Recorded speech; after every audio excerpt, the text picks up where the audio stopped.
कुछ लोग मानते हैं कि पढ़े हुए को याद रखना सबके लिए आसान नहीं रहता, लेकिन ये सच नहीं है।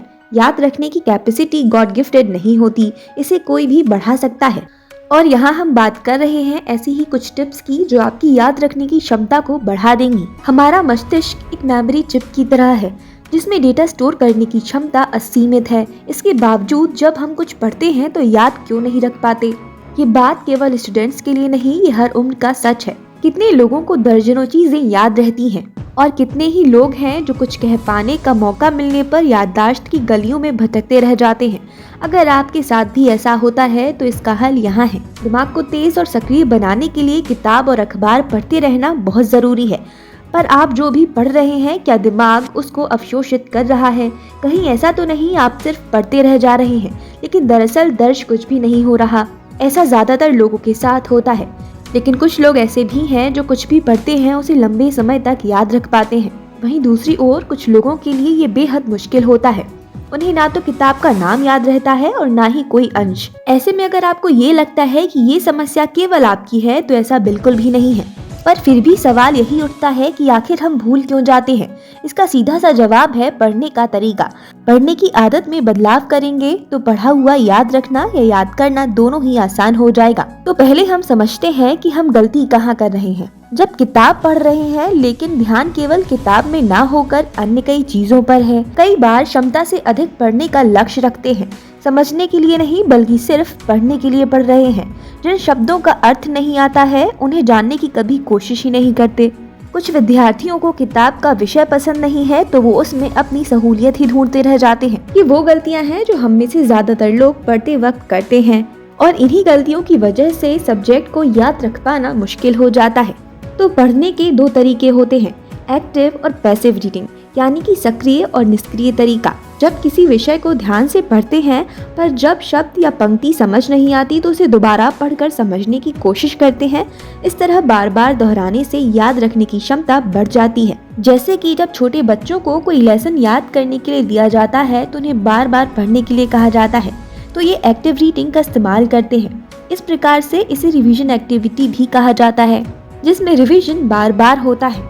वहीं जब किसी किताब या विषय को महज एक नजर डालते हुए पढ़ते हैं तो उसे निष्क्रिय अध्ययन कहते हैं, यानी कि पैसिव रीडिंग। इसे बारीकी से नहीं पढ़ते, जो शब्द या पंक्ति समझ नहीं आती है उन्हें छोड़कर आगे बढ़ जाते हैं।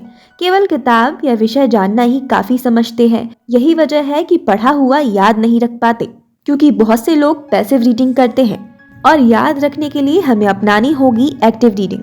हम अपने पढ़ने के तरीकों में बदलाव करके पढ़ा हुआ बहुत दिनों तक याद रख सकते हैं, जो कभी भी नहीं भूलेगा। तो चलिए अब इन तरीकों के बारे में जानते हैं, जिन्हें अपनाने से आपकी मेमोरी शार्प हो जाएगी। आपको पढ़ा हुआ कभी नहीं भूलेगा। यहाँ तक कि दूसरे भी आपसे पूछेंगे कि आपको इतना सब कुछ याद कैसे रहता है। तो पहला तरीका है पढ़ने की सीमा तय करें। पढ़ने की सीमा तय करना है, लेकिन किताबों की नहीं, बल्कि ध्यान से पढ़ने की सीमा को तय करें। यदि तय कर लिया है कि एक हफ्ते के अंदर पूरी किताब पढ़नी है तो आप उसे केवल पढ़ पाएंगे, सीख या याद नहीं रख पाएंगे।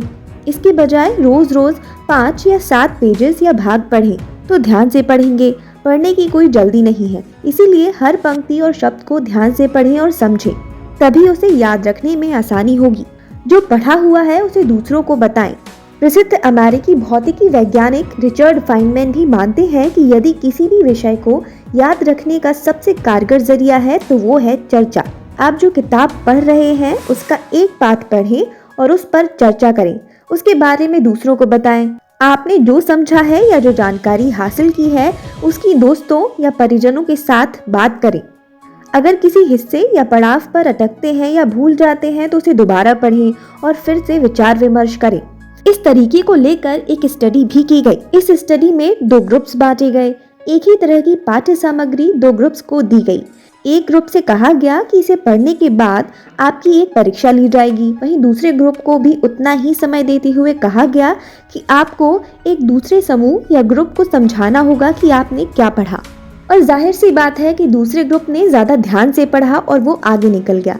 इसीलिए ये सोचकर पढ़ें कि आपको इसे किसी को समझाना है तो जल्दी और ज्यादा याद रख पाएंगे। तीसरी टिप्स ये है कि किताब पढ़ते वक्त हमेशा अपने साथ पेन या पेंसिल रखें। जब कोई किताब पढ़ें तो एक हाथ में पेंसिल भी होनी चाहिए। पढ़ते वक्त जिस सेंटेंस या शब्द में संदेह लगे या समझ में ना आए तो उसे नीचे पेंसिल से अंडरलाइन कर दें और बाद में उसका अर्थ समझें। अगर शब्द है तो उसे पेन से कॉपी पर लिखें, उसका अर्थ देखें और लिखें। लिखने से उस शब्द का अर्थ बेहतर तरीके से याद रख पाएंगे। जानकारी बढ़ाने के लिए हम जो किताब पढ़ रहे हैं उसमें से जरूरी जानकारियाँ कॉपी पर लिख लें। ये भी याद रखना है कि लंबे पैराग्राफ्स या लंबी लाइंस नहीं लिखनी है, बल्कि छोटे छोटे पॉइंट्स में लिखना है। साथ में अगर चित्र बनाएंगे तो बेहतर तरीके से याद रख पाएंगे, क्योंकि एक स्टडी के मुताबिक चित्र से याद रख पाना ज्यादा आसान होता है। चौथा और बेहद ही इम्पोर्टेंट तरीका है माइंड मैपिंग। अब ये माइंड मैपिंग क्या है?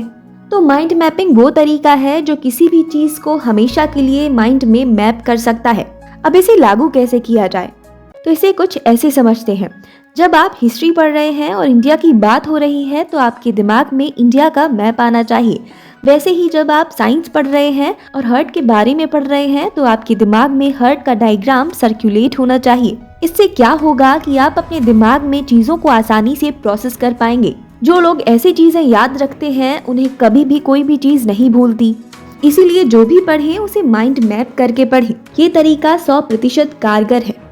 चौथा तरीका बताता है कि हमेशा माइंडफुल होकर पढ़ें, यानी कि इस वक्त आप जो भी कर रहे हैं पूरा ध्यान उसी पर केंद्रित होना चाहिए। और यही अभ्यास किताब को पढ़ते वक्त भी करना है।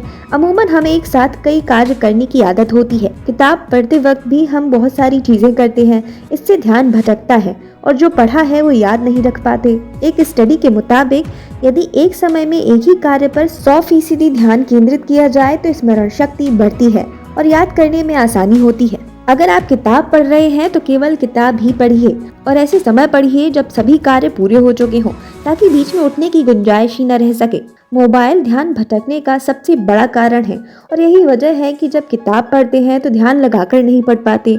जब मोबाइल की रिंग या नोटिफिकेशन आता है तो पूरा ध्यान उस पर चला जाता है। ऐसे में कितने मिनट और घंटे इस पर बिता देते हैं पता भी नहीं चलता। इसीलिए किताब पढ़ते वक्त मोबाइल, लैपटॉप या कोई ऐसी चीज जो ध्यान भटकने का कारण बने उन्हें दूर रखें। इसके बाद का तरीका बताता है कि हमेशा अपनी रुचि को ध्यान में रखकर पढ़ें। जब आप किसी भी सामग्री को चुनते हैं तो अपनी रुचि का ध्यान रखें, वरना ना तो पढ़ने में मन लगेगा और ना ही कुछ याद रहेगा। लेकिन इसका मतलब ये नहीं है कि जिन चीजों में आपकी रुचि नहीं है आप उन्हें नजरअंदाज कर दें। स्टूडेंट्स लाइफ में ऐसा बहुत बार देखा गया है कि बहुत सी चीजों में बिल्कुल भी रुचि ही नहीं होती। तो ऐसे में किताब के उन अंशों को रेखांकित करें जो कि रुचिकर लगते हैं, ताकि दोबारा देखते समय भी आपको आसानी से याद रहें और आपको वो टॉपिक भी अच्छा लगे। जरा याद करिए कि आपको अपने स्कूल में पढ़ी कितनी ही कहानियाँ, कविताएं या विज्ञान की कुछ बातें अभी भी याद होंगी, लेकिन पिछले हफ्ते आपने अखबार में क्या पढ़ा था ये भूल जाते हैं। ऐसा इसीलिए क्योंकि तब पढ़ने का मकसद हुआ करता था। इसलिए हो सके तो हमेशा एक टारगेट बनाकर पढ़ाई करें। इसके अलावा खुद पर ध्यान देना भी जरूरी है। पर्याप्त नींद लें, संतुलित खाना खाएं और नियमित व्यायाम करें। अपनी डेली रूटीन में इसे शामिल करें, क्योंकि हेल्दी शरीर और हेल्दी दिमाग फोकस बढ़ाने के साथ साथ आपके एकेडमिक सक्सेस में भी मदद करता है। क्योंकि ऐसा कहा जाता है कि स्वस्थ शरीर में ही स्वस्थ मस्तिष्क निवास करता है। तो ये थे वो तरीके जो अगर आपने अपना लिए तो आपका दिमाग भी दौड़ने लगेगा। लोग खुद आपसे पूछेंगे कि आपको इतनी सारी चीजें कैसे याद रह पाती हैं। तो पढ़ते वक्त ये तरीके अपनाइए और अपने दिमाग को तेज बनाइए। अगर आपको वीडियो पसंद आई हो तो वीडियो को लाइक और चैनल को सब्सक्राइब जरूर कर लीजिएगा।